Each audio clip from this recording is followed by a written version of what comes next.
ഹരി ഓം. കൽക്കിരൂപകളായിരിക്കുന്ന എല്ലാ നാരായണന്മാർക്കും NSK ബ്രഹ്മഗീത പാഠത്തിലേക്ക് സ്വാഗതം. നമ്മളിന്ന് ബ്രഹ്മഗീതയുടെ 10ാമത്തെ പാഠമായ പുനർജന്മത്തിന്റെ 2ാം ഭാഗം പഠിക്കാൻ പോവുകയാണ്. കഴിഞ്ഞ പാഠത്തിൽ നമ്മൾ 2 ക്വസ്റ്റ്യൻ ആൻസർ ചെയ്തു. ഇന്ന് 3ാമത്തെ ക്വസ്റ്റ്യൻ ആണ് പഠിക്കാൻ പോകുന്നത്. 3ാമത്തെ ക്വസ്റ്റ്യൻ ഇതാണ്: പുനർജന്മത്തിന്റെ ശാസ്ത്രീയത എന്താണെന്നാണ്. നമുക്കതിന് ശാസ്ത്രത്തിലേക്ക് കടക്കാം, സയൻസിലേക്ക് പോകാം, ഫിസിക്സിലേക്ക്, ഊർജ്ജതന്ത്രത്തിലേക്ക് പോകാം. ഫിസിക്സിൽ ഒരു അധ്യായത്തിൽ നമ്മൾ ഊർജ്ജ സംരക്ഷണ നിയമം പഠിക്കുന്നുണ്ട്. എന്താണ് ഊർജ്ജ സംരക്ഷണ നിയമം എന്ന് നോക്കാം. അതിൽ 3 പോയിന്റ് ഉണ്ട്. ഒന്നാമത്തെ, ഊർജ്ജത്തെ നമുക്ക് നിർമ്മിക്കാനോ നശിപ്പിക്കാനോ സാധ്യമല്ല. രണ്ടാമത്തേത്, ഊർജ്ജത്തിനെ ഒരു രൂപത്തിൽ നിന്ന് മറ്റു രൂപത്തിലേക്ക് മാറ്റാൻ സാധിക്കുന്നതാണ്.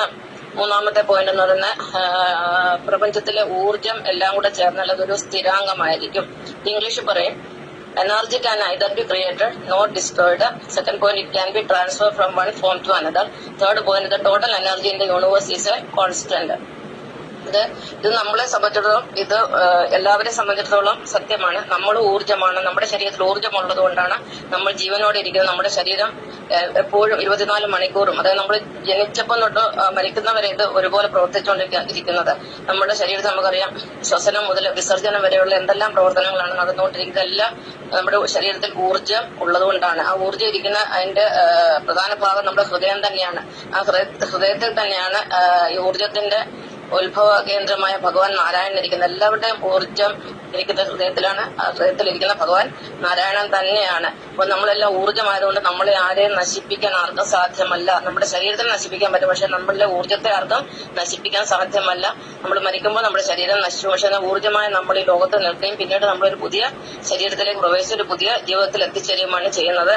ഇനി രണ്ടാമത്തെ അതായത് 4ാമത്തെ ക്വസ്റ്റ്യൻ ഇതാണ്: ഭഗവത്ഗീതയിൽ ഊർജ്ജത്തെ കുറിച്ച് അല്ലെങ്കിൽ പുനർജന്മത്തിനെ കുറിച്ചൊക്കെ എന്താണ് പറഞ്ഞിരിക്കുന്നതാണ്.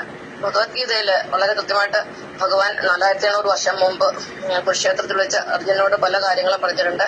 അതിൽ 2ാമത്തെ അധ്യായത്തില് 22-23 ശ്ലോകങ്ങള് പുനർജന്മത്തെ കുറിച്ച് പ്രതിപാദിക്കുന്നതാണ്. അതിൽ 22ാമത്തെ ഇതാണ്: വാസാംസി ജീർണാനി യഥാ വിഹായ നവാനി ഗൃഹ്ണാതി നരൂപരാണി തഥാ ശരീരാണി വിഹായ ജീർണ അന്യാനി സംയാതി നവാനി ദേഹി. ഇതിന്റെ അർത്ഥം, പഴകിയ വസ്ത്രങ്ങൾ നമ്മൾ കളഞ്ഞിട്ട് പുതിയ വസ്ത്രം ധരിക്കുന്ന പോലെ നമ്മൾ എന്ത് ചെയ്യും? പഴകിയ ശരീരം, അതായത് വയസ്സായ ശരീരം നമ്മൾ ഉപേക്ഷിച്ചിട്ട് പുതിയൊരു ശരീരത്തിൽ പ്രവേശിച്ച് നമ്മൾ രൂപാന്തരം പ്രാപിക്കുന്നത്. ഇത് തന്നെയാണ് എനർജി ഒരു അവസ്ഥയിൽ നിന്ന് മറ്റൊരു അവസ്ഥയിലേക്ക് കൺവേർട്ട് ചെയ്യപ്പെടുമെന്ന് പറയുന്നത്. അപ്പം ഭഗവാൻ പറയുന്നുണ്ട്, ആത്മാവിന് നാശമില്ലെന്ന്, ആത്മാവിനെ ആർക്കും മുറിവേൽപ്പിക്കാൻ പറ്റത്തില്ല. ആ ശ്ലോകം അടുത്തതാണ് 23ാമത്തെ ശ്ലോകം: നൈനം ചിന്തനി ശസ്ത്രാണി നൈനം ദഹതി പാവക ന ജൈനം ക്ലേദ എന്ത്യാവോ ന ശോഷയതി മാരുതഃ. അതായത് ആത്മാവിനെ അഥവാ ഊർജത്തെ ആയുധം കൊണ്ട് മുറിവേൽപ്പിക്കാൻ സാധ്യമല്ല.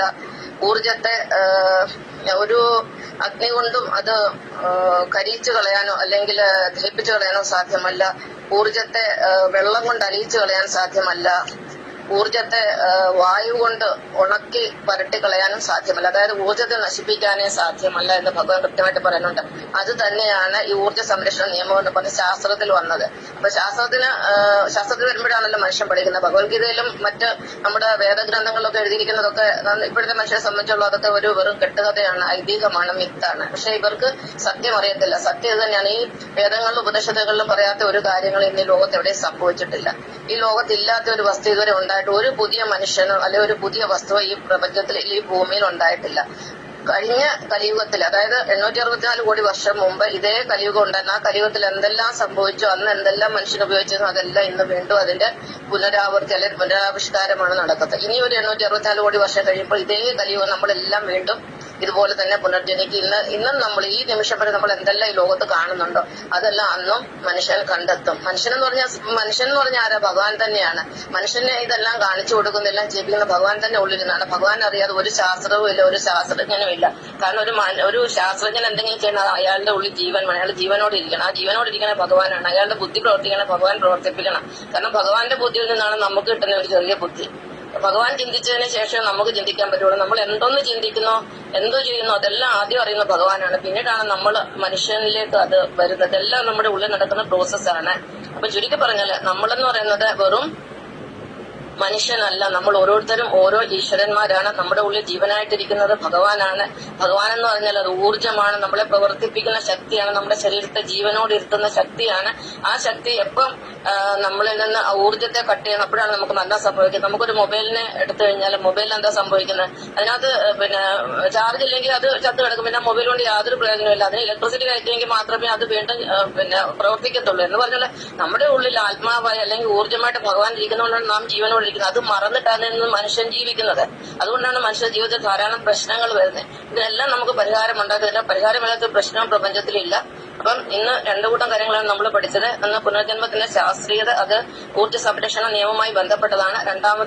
ഇന്നത്തെ ക്ലാസ്സിലെ രണ്ടാമത്തെ പോയിന്റ് എന്ന് പറയുന്നത് ഭഗവത്ഗീതയിലെ ആത്മാവിനെ അഥവാ ഊർജ്ജത്തെ പറ്റി ഭഗവാൻ എന്താണ് പറഞ്ഞിരിക്കുന്നത്. അതിന്റെ 2 ശ്ലോകങ്ങൾ ഞാൻ നിങ്ങളെ പഠിപ്പിച്ചു. ഇതാണ് ഇന്നത്തെ പാഠം. നന്ദി, നമസ്കാരം.